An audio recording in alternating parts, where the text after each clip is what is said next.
வாழ்க வையகம், வாழ்க வையகம், வாழ்க வளமுடன். குருவே துணை. அனைவருக்கும் இனிய காலை வணக்கம். ஆசான் அருட்தந்தை வேதாத்ரி மகரிஷி அவர்களது உலக சமாதான கவிதைகள் பார்த்து கொண்டிருக்கிறோம். இன்று கவி எண் 143. சில நாடுகளாவது இதை ஆரம்பித்து நடத்தலாம். முதலில் பல நாடுகள் ஒத்துழைக்காவிட்டால் முன் வருபவை மட்டும் ஒன்று கூடி இதமான முறையினிலே இத்திட்டத்தை எல்லோரும் இன்பமுற நடத்தி காட்ட சிதறாமல் மனிதர் சக்தி சேர காணும் சிந்தனையும் செயல்திறனும் பயனும் கண்டு இவ்விதமான அரசியலை விரும்புவார்கள். வேறுபட்டோர் தவறுணர்ந்து சேர்ந்து கொள்வார்.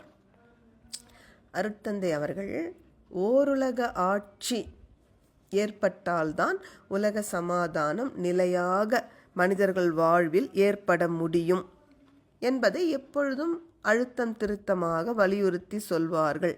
என்ற பொழுதும் அனைத்து நாடுகளும் ஒரே சமயத்தில் ஒத்துழைப்பு கொடுக்கும்னு எதிர்பார்க்க முடியாது. அதுவரை காத்திருக்காமல் ஒரு சில நாடுகளாவது முதலில் இந்த திட்டம் சரியானது என்பதை ஏற்றுக்கொள்ளுகின்ற நாடுகள் மட்டும் ஒன்று கூடி இதை நாம் நடத்தி காட்டலாம். அப்படி நடத்தி காட்டும் பொழுது அந்த தேசத்தில் மனிதர்களது உடல் சக்தி, அறிவு சக்தி இவையெல்லாம் வீணாகாமல் ஒன்று கூடி விளையும் நன்மைகளை கண்ட மற்ற நாட்டவர்களும் படிப்படியாக தங்களை இந்த திட்டத்தில் இணைத்து கொள்வதற்கு வாய்ப்பு உண்டு. இப்போ நம்ம ஒரு கேள்வி எழுப்பலாம். இந்த திட்டத்தில் சேராத நாடுகள் இந்த திட்டத்தை மேற்கொண்டுள்ள நாடுகளோடு யுத்தம் செய்ய முன் வந்தால் என்ன செய்வது? அப்பொழுது அருட்தந்தை சொல்கிறார்கள்,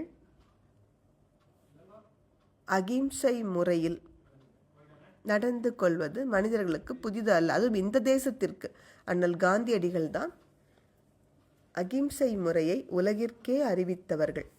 அந்த வகையில் பார்க்கும் பொழுது நிச்சயமாக இந்த திட்டத்தை பின்பற்றுகிற நாட்டின் மீது ஒரு நாடு போர் தொடுக்குமானால்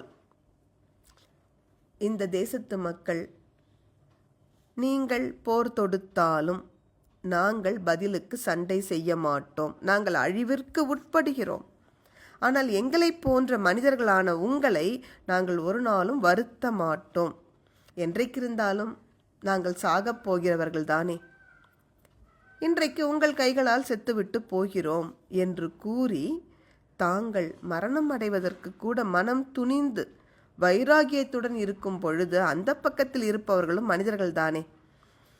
நிச்சயமாக அவர்களால் இந்த மக்களுக்கு துன்பம் கொடுக்க முடியவே முடியாது. இன்னொரு ஆச்சரியமான உண்மை, வரலாறு பதிவு செய்திருக்கிற உண்மை, போரில் இதுவரை நடந்த போர்களில் அதிகம் வெற்றி பெற்றது அகிம்சை முறைதான். இதை வைத்து பார்க்கும் பொழுதும் இந்த திட்டம் நிச்சயமாக உயர்தர முறையில் செயலுக்கு வரும் என்பதை நாம் நம்பலாம். நன்றி. வாழ்க வளமுடன்.